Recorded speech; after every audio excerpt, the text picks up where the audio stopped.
Hello বন্ধুরা, welcome back to my channel. কেমন আছো তোমরা সবাই? আশা করছি সবাই খুব ভালো আছে, আমিও ভালো আছি। একটা নতুন দিনের সাথে সকলের শুভ মঙ্গল কামনা করে ব্লগটা স্টার্ট করছি। আই হোপ তোমাদের ব্লগটা আজকে ভালো লাগবে। এইখানে আমি যে গার্ডেনটা দেখাচ্ছি এটা পুরোপুরি আমার বাবার আমার বাপের বাড়িতে কী কী গার্ডেনে লাগানো আছে। ড্র্যাগন ফ্রুট হেন কোনো গাছ নেই যে লাগানো নেই। ড্র্যাগন ফ্রুট, নাশপাতি, আপেল, আঙ্গুর, লিচু সব আছে। ফুলেরও গাছ আছে, অনেক নানা ধরনের বাবা গাছ লাগে। আমার বাবা গাছের খুব শৌখিন। তো আর আর আর আছি সেই দিনটা যখন আমি ছেড়ে চলে যাচ্ছি আমার বাবা মাকে। তারপর কখন আসবো জানি না, ছুটির কোনো ঠিক নেই। কেন বিয়ের উপলক্ষে আসা হয়েছিল এখানে নিজের ঘরে। জানো তো, যতটা আসার জন্য আমি যতটা খুশি হয়েছিলাম যে না মা বাবার সাথে দেখা, প্রথমত আমার মা বাবার সাথে দেখা হবে, তারপর বোনের বিয়েতে এনজয় করব সেইটার জন্য। আর যাওয়ার দিনও চলে এলো, যাওয়ার দিন চলে এসছে। আমরা টোটোতে বসে গেছি, আমি মা। আমার বর আগেই চলে গেছিলো টিকিট কাটার জন্য, কারণ আমরা এখান থেকে প্রথমে যাব ধানবাদ, ট্রেন ধরে তারপর ধানবাদ থেকে আমাদের ডাইরেক্ট ট্রেন আছে। তো এইখানে আমার মা একটা সোনার লকেট বাঁধাতে দিয়েছিলাম, ওটা একটু খুলে গেছিলো, আগে মুক্তো দিয়ে বাঁধাতে দিয়েছিলাম, তো ওই লকেটটা নিয়ে নিয়েছিলাম। এখানে আমরা চিত্তরঞ্জন স্টেশনে চলে এসেছিলাম। বেশি খারাপ কী লাগে জানো তো, নিজের মা আগে ছেড়ে যায়। কারণ আমার মা না ভীষণ, আমার মা বাবুকে এতটাই ভালোবাসে নিজের বাচ্চার মতো। তো আমার মা না বাবুকে যখন ছাড়তে যায়, মা যখন বাবুকে ছেড়ে নিয়ে থাকে না, খুব কষ্ট পায়। তাই জন্য আসার সময় না আমার খুব দুঃখ লাগে। তো আমরা এখন ধানবাদ স্টেশনে চলে এসেছিলাম। এই দেখো ধানবাদ স্টেশনের বাইরের দিকটা কিছুটা ভিউটা এরকম একটা নতুন হয়েছে তৈরি, খুব সুন্দর লাগছে। এখানে আমার বরকে খেতে দিয়ে দিয়েছিল দুপুরবেলাতে, আর রাতের বেলা ডিনারের জন্য বানিয়েছিল। এখানে হয়েছিল যে মাটন বিরিয়ানি হয়েছিল, আমি তো বিরিয়ানিই খেয়েছিলাম গিয়ে। আর এখানে হয়েছিল চিকেন কষা, এটা নিয়ে যাব বলে ট্রেনে। আর তোমাদেরকে আমি দেখাচ্ছি সোনার লকেটটা কেমন হয়েছে একটু বলো। তো এই হলো সেই সোনার লকেটটা যেটা আমি বাঁধাতে দিয়েছিলাম। এটা জানো তো, এটার যে চেনটা ছিল, চেনটার মধ্যে যে পুঁতিগুলো ছিল সেগুলো নর্মাল পুঁতি ছিল, পরে আমি মুক্তো দিয়ে এই পুরো বাঁধালাম। তো এই দেখো কত সুন্দর। আমার মা আবার একটা লাল পুঁতি দিয়ে একটা বাঁধিয়ে দিয়েছে, এটা মুক্তোর মধ্যে তো, আর গ্লেজও করছে খুব সুন্দর। তো এই লকেটটা আমি সবসময় পরার জন্য ওইখানে সবসময় পরবো বলে, তাই জন্য এই লকেটটা নিয়ে যাচ্ছি ঘর থেকে। তো এটা আমাকে বিয়েতে আমার মা দিয়েছিল। এই দেখো দুজনে কি করছে।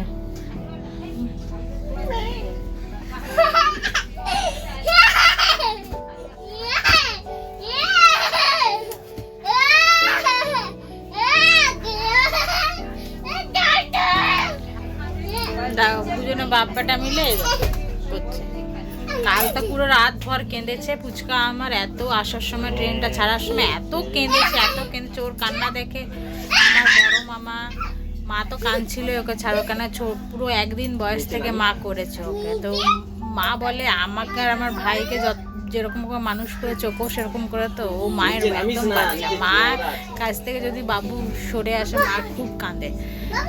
তো মাও এর কান্না দেখে তো মা তো কাঁদছিল আগের থেকে, তারপর তো এত কান্না কাটে আমার মা করেছে। আমার মামাও কেঁদেছে, সবাই, আমার বাবাও কেঁদে দিয়েছে, আমিও কেঁদে দিয়েছি। আর কালকে ব্লগটা করিনি, মনটা ভালো ছিল না, যাচ্ছিলাম এটারও খুশি। আর মা খুব দুঃখ পায়, ও থেকে ছেড়ে থাকতে পারে না। তো মা আসবে, দেখি কবে আসে, বলে তো এসছি আসার জন্য।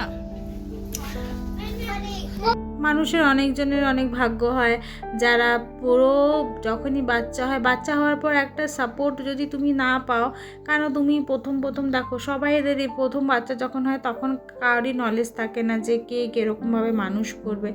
তো আমি পুরো সাপোর্টটা আমার মার কাছ থেকে পেয়েছি। আমার মা একদিন জবের থেকে, আমার বাবুর বয়স একদিন জবের থেকে হয়েছে আমার ডেলিভারি, তবের থেকে আমার মা আমার বাবুকে করেছে, অনেক করেছে।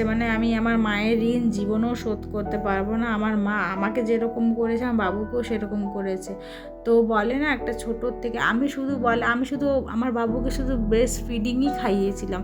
বাবুকে যত কিছু করা, তেল মালিশ থেকে শুরু করে যাবতীয় যা কিছু করা সব আমার মা করেছে। তাই মায়ের ঋণ জীবনেও কেউ নিজের মায়ের ঋণ শোধ করতে পারে না, কিন্তু আমি তো স্পেশালি এই জন্মে করতেই পারবো না। তা বিকেলবেলা একটু চাউ নিয়ে নিয়েছিলাম মা বাবু খাবে বলে। আর বাবু দেখো বান্দরগুলোকে দেখে নিয়ে কি করছে, খুব খুশি হয়েছিল। এদিকেও হ্যাঁ কতগুলো মাছ, এটা আচ্ছা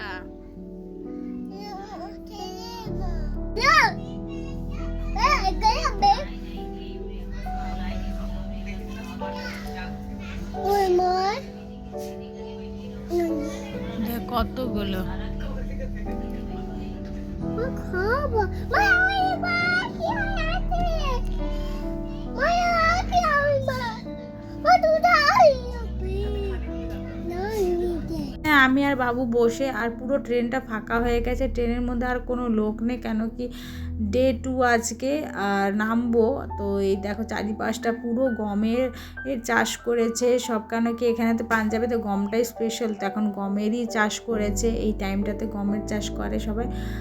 আর বিশ্বাস করো বন্ধুরা, আমি সত্যি কথা বলছি, তোমরা তো আমার যারা ব্লগ দেখছো তারা জানবেই আস্তে আস্তে করে, তাই জন্য আমি আগের থেকে ক্লিয়ার কাট করে দিচ্ছি যেন কেউ আমাকে পড়ে না বলে। হ্যাঁ সত্যি, আমি আমার পুরোটাই আমি শ্বশুরবাড়ির থেকে কিচ্ছু পাইনি, শ্বশুরবাড়ির কোনো সাপোর্ট পাইনি। আমি এখনও বলছি, আমি জানি আমার অনেকজন হচ্ছে, আমার অনেকজন দেখে যারা আমাকে দেখতে পারে না, যারা আমাকে পছন্দ করে না, তারা কিন্তু আমার ব্লগগুলো নিশ্চয়ই দেখে। তাই জন্য ব্লগ দেখো তোমরা, কোনো ব্যাপার না, তোমরা ভালো করে ব্লগ দেখো, ব্লগ দেখলে আমার তো ভালোই হচ্ছে, ব্লগ দেখছে, আমার ভিউজ বাড়ছে, তো তারা দেখছে ব্লগ আর আমি এখানে করছি ভিডিও। ব্লগ দেখুক, আমার কোনো যায় আসে না, এটা যেটা সত্যি সেটা সত্যি। আমাকে কোনোদিন আমার শ্বশুরবাড়ির থেকে আমি কোনো সাপোর্ট পাইনি, পুরোপুরি বাপের বাড়ির থেকে সাপোর্ট পেয়েছি। আর বাপের বাড়িতেই আমি এতদিন ছিলাম, ছুটি কাটিয়ে বোনের বিয়েতেও থাকার পর বাপের বাড়িতেই ছিলাম, তো আমরা প্রায় এখানে পৌঁছে গেছিলাম। আমাকে আর আমার বাচ্চাকে যারা দেখতে পারে না দু চোখে, তারা আবার আমাদের ব্লগ দেখে, এটা কিন্তু একটা খুবই মজার কথা। বন্ধুরা দেখুক, খুব ভালো লাগছে, তারা দেখুক আমাকে ভালো করে, আমার লাইফস্টাইলটা দেখুক। স্টেশনে নেমে গিয়ে বাড়ির দিকটা আমরা চলে এসেছিলাম, কারণ আমাদের ফৌজি গাড়ি নিতে চলে এসেছিলো। তো বর বললো চলো, ফৌজি গাড়ি চলে এসেছে, ততক্ষণই আমরা ওয়েট করছিলাম অটোর জন্য। তারপর দেখলাম না, আমাদের ইউনিট থেকে গাড়ি চলে এসছে আমাদেরকে নিতে। তো বাইরের দিকে যে আছে, বাইরের দিকে দেখো স্টেশনটাও দেখো কত বড়, স্টেশনটা পুরোটা কাজ চলছে, এখনও কাজ হয়নি। দেখো ফৌজিরা ওখানে দাঁড়িয়ে, আমাদের সাথে একটা সিভিল ড্রাইভার থাকবে, একজন ফৌজি থাকবে, আর আমার বর তো আছেই। তো আমরাও যাচ্ছি, দেখো আমাদের ফৌজি এরিয়ার ভিউজটা তোমাদের সাথেও শেয়ার করছি, তোমরাও একটু দেখো ফৌজির ভেতরটা কীরকম হয়। যারা আমাকে দেখছো নতুন নতুন আমার ভিউয়ার্স যারা দেখছো, তারা আমার চ্যানেলটা সাবস্ক্রাইব করে নিও প্লিজ। আর তোমাদের ব্লগটা কেমন লাগছে নিশ্চয়ই জানিও, তোমরা ফিডব্যাক দিও কীরকম হচ্ছে না হচ্ছে, কেন কি আমি বুঝতে পারছি না তোমাদের কেমন লাগছে না লাগছে। তাই অসংখ্য ধন্যবাদ, যারা নতুন ভিউয়ার্স দেখছো আমার ভিডিওটা, তাদেরকে অসংখ্য ধন্যবাদ, থ্যাংক ইউ তোমাদের দেখছো বলে। আর দেখো পুরো চারিদিকটা শুধু তুমি সবুজই দেখবে, কারণ ফৌজিদের প্রিয় রঙ আমার মনে হচ্ছে সবুজই আছে ফৌজিদের। তো পুরোটা আর প্রত্যেকটা জায়গায় এক একটা মানে মোড় যখনই আসবে তখনই এক একটা করে ট্যাঙ্ক দেখবে, সেটাও আবার ইন্ডিয়ার ট্যাঙ্ক না, এটা পাকিস্তানি ট্যাঙ্ক, যারা যুদ্ধের মধ্যে জয়ী হয়ে নিয়ে ওদের কবজা করেছিল, সেই পাকিস্তানি ট্যাঙ্কগুলো এক একটা করে লাগানো আছে। আর এইখানে দেখো কত সুন্দর নিট অ্যান্ড ক্লিন পুরো পরিবেশটা, একটাও কোথাও দেখবে না নোংরা বা কিছু একটা আছে। তা আমরা এখন পৌঁছে গেছিলাম আমার বাড়িতে, চলে এসছে। দেখো দৃষ্টিতে খেলে দেখো কি অবস্থা ঘরের, পুরো খারাপ অবস্থা হয়ে আছে ঘরের। এবার ঘর ঠিক করতে হবে, ঝাঁটা পোছা করে নিই, তারপর তোমাদের সাথে দেখা হচ্ছে বন্ধু। চান টান করে নিই, ঠিক ঘর থেকে দেখো কত নোংরা বেরোচ্ছে। তারপর পাশের বাড়ি, মানে আমাদের পাশের বাড়ি যত ফৌজি ফ্যামিলির খুব সাপোর্ট, অনেক চা টা দেওয়ার পর তারপর খেতেও দিয়েছিল, বললো বানাতে হবে না, দেখো এখানে কত কিছু খেতে দিয়েছে। তো তোমাদের ব্লগটা কেমন লাগলো নিশ্চয়ই জানিও। আই হোপ তোমাদের ব্লগটা আজকে ভালো লেগেছে। ব্লগটা ভালো লাগলে do like and subscribe my channel. Thanks for watching, tata bye bye, আবার দেখা হবে তোমাদের সাথে, tata bye bye, Radhe Radhe.